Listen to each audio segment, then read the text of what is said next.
first meet? You want me to answer Yeah, that? you answer, and then I'll give you the right answer, so I'll let it go first. Oh, I met him in church. And I was in church and I was just praising God.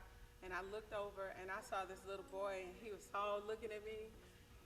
Well, yeah, that's true, but not, as far as the following around, that's we kind of disagree with that. But however, what's interesting, probably about 8 years before we actually met, I was in college and I was dating a girl. We were really talking, and I said, you know what, I want to take this to the next level. And I actually, the girl I was talking to, she was off in another school in Carbondale, and I told her, hey, look, let me pray and ask God. That was the first time I ever said anything like that. I was shocked when it came out my mouth. And so I said, okay, let me try this. So I asked God, is this person the one? And all of a sudden, the strangest thing happened to me is that I could not move. Everything just stood still. My body turned over. The room disappeared. Then I had a vision of a dark-skinned girl with a wedding dress at the altar with long hair. Then I came out. That was the weirdest thing ever. I started crying like, okay, what does this mean? But I was disobedient. I ended up dating the girl anyway. But 8 years later, I ended up meeting a dark-skinned girl with long hair at my grandfather's church.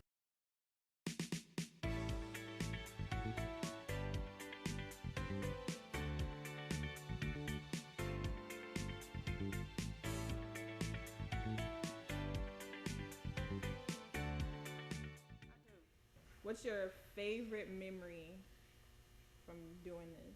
Ministering to people, and there was a lady once who we prayed for her, and one of her eyes, her right eye, was closed shut, and we prayed for her, and God opened her eye. So she was blind in her right eye, and God opened her eye, and she could see.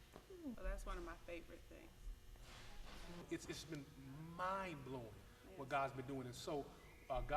We had talked about training people to do this, to operate in the supernatural and pray for others. And what ended up happening is what God told my wife one day, that we were taking too long. She heard God's voice say, you're taking too long preaching the gospel. Be in a hurry to preach the gospel and do this conference. And since then, we've been just, spreading the gospel like yeast, and it's been spread like wildfire. I was born in a Christian family. Father's a pastor, grandfather's a pastor. Much of my family are preachers. However, there was a point during college where, or really before college, I started looking at other religions and trying to see, what should I really believe? Because I never thought that you should just believe something just because your family is born into it. And so I even took world religion classes, different things like that, and I narrowed it down to 3 religions, whether it's Islam, Judaism, and Christianity. All the other religions seem more philosophical. It's a matter of opinion. So, a person can be wrong or right. But I need objective evidence.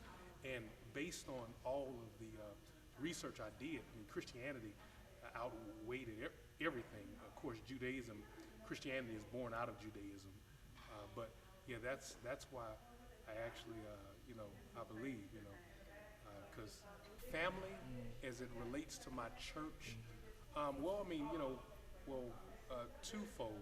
With my family, my immediate family, of course, my wife, my children, that is ministry. I know guys who've placed their church before their family, but really to just really be truly honest to who I am. My wife, my children, that's my primary ministry right there.